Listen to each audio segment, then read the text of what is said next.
जय श्री राम आदरणीय मित्रों, कैसे हैं आप। आशा है कि आप स्वस्थ हैं, सानंद हैं। मित्रों, आगे बढ़ने से पहले वही निवेदन आपसे एक बार फिर से कर दें कि अगर अभी भी आपने हमारे चैनल सब्सक्राइब नहीं किया है तो कर लीजिए। आप ऐसा कर लेंगे तो हमारे साथ आपका और आपके साथ हमारा जुड़ाव जोरदार और जीवंत हो सकेगा। मित्रों, इस वीडियो के क्रम में हम बातें करने जा रहे हैं कुछ दिनों तक कि लोकसभा चुनाव 2024 के बारे में, कुछ दलों और व्यक्तियों के बारे में जो भविष्यवाणी हमने की थी, नहीं, अभी लोकसभा चुनाव के संदर्भ में की गई वो भविष्यवाणियों में नहीं, बल्कि ये जो वर्ष आरंभ हुआ, वर्ष 2024 के सिलसिले में जो भविष्यवाणी की थी और जो सही ठहरी, उनका हम जिक्र आपसे करेंगे, उनकी चर्चा करेंगे। तो ये पहला वीडियो है उस क्रम का। मित्रों, 2024 का चुनाव परिणाम 4 जून को मंगलवार को आ चुका है। 9 जून को नई सरकार ने शपथ भी ले ली है। प्रधानमंत्री पुराने हैं, नेतृत्वकर्ता पार्टी पुरानी है, नेतृत्वकर्ता गठबंधन पुराना है।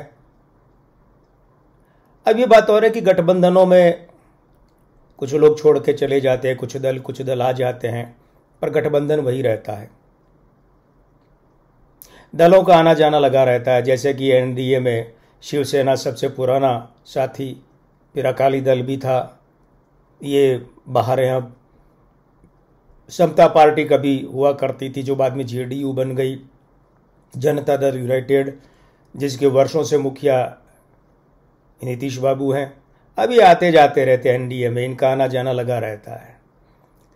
एक गेम उधर आरजेडी के साथ खेल के आ जाते हैं, फिर इधर आ जाते हैं, इधर खेल कर उधर चले जाते हैं। फिलहाल ये एनडीए में है। एनडीए में टीडीपी तेलुगु देशम पार्टी फिर आई है।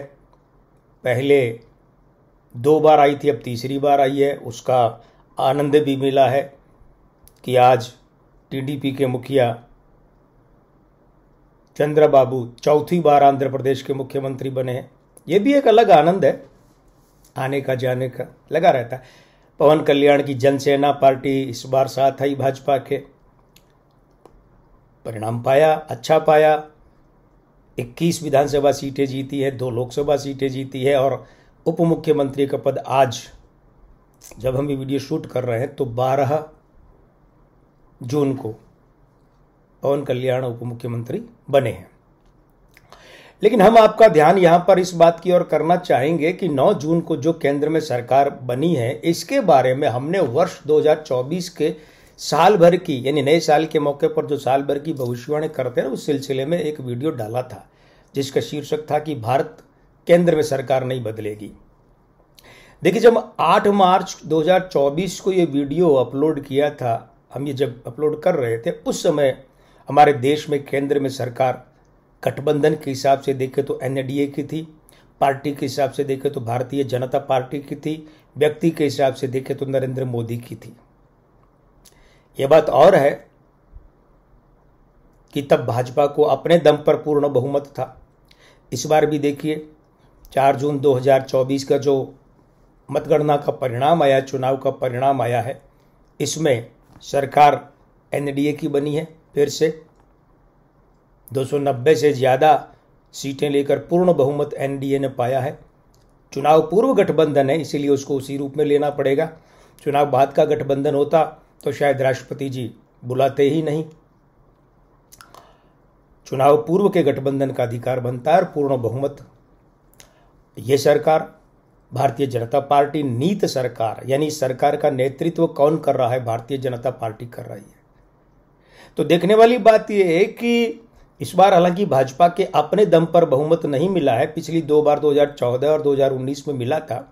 भले चाहे पूर्ण बहुमत भाजपा को नहीं मिला है, लेकिन एनडीए का सबसे बड़ा दल होने के नाते मुखिया यही दल है। भाजपा नीत सरकार बनी है और व्यक्तिवाचक स्वरूप में अगर देखें तो इस सरकार के मुखिया कौन है?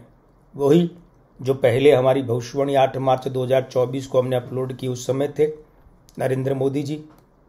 तो न तो यहाँ सरकार में, केंद्र सरकार के गठन में गठबंधन बदला, नहीं यहाँ नीत सरकार जो है वो पार्टी बदली, नेतृत्वकर्ता पार्टी भी नहीं बदली और नेतृत्वकर्ता व्यक्ति भी नहीं बदला। तीनों ही अर्थों में ये हमारी भविष्यवाणी सत्य साबित हुई।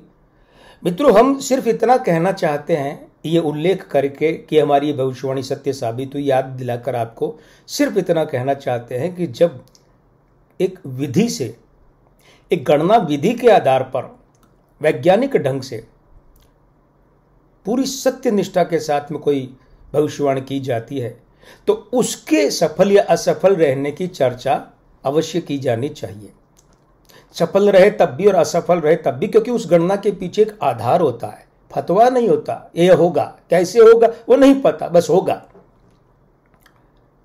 तो इसीलिए हमारे जो चुनाव की भविष्यवाणी के वीडियो थे उन पर कई आए लोग अच्छी बातें लिखी, मतलब वीडियो की प्रशंसा की, गणना की, लेकिन कुछ एक ऐसे भी थे जो बड़े ही तथाकथित उच्च स्तर की भाषा में अपने संस्कारों का परिचय देते हुए लिख रहे थे कि मोदी जो है वो तो कुछ नहीं मिलेगा उसको और वो तो भागेगा, इसी भाषा में। तो कुछ लोग और अतिशयोक्ति कर गए कि भाजपा को अपने दम पर 350 मिलेगी और एनडीए 400 पार जाएगा। वो भक्तों वाली भाषा हो गई। तो देखिए, हम जो भाजपा के अंध भक्त हैं उन्हें भी लताड़ रहे हैं और जो भाजपा के अंध विरोधी हैं उन्हें भी लताड़ रहे हैं कि भैया टिप्पणी करो तो अपनी भावनाओं पर काबू रखो, ज़्यादा जोश में होश खोने की ज़रूरत नहीं होती, क्योंकि आपके पास गणना की कोई वैज्ञानिक विधि तो होती नहीं है। या तो फतवा होता है या अपनी मर्जी होती है, फूंक दिए सो फूंक दिए। तो ऐसा नहीं है मित्रों। तो आप चाहें तो अपने इस मित्र को इस भविष्यवाणी के सत्य ठहरने की बधाई भी दे सकते हैं। हाँ, एक बात और भी कर सकते हैं कि आपने अभी तक भी अगर हमारा ये चैनल सब्सक्राइब नहीं किया है तो कर सकते हैं, कर लीजिए, जल्दी कीजिए, जिससे कि हमारा उत्साहवर्धन हो सके। इस वीडियो में इतना ही। आज के आनंद की जय। जय श्री राम।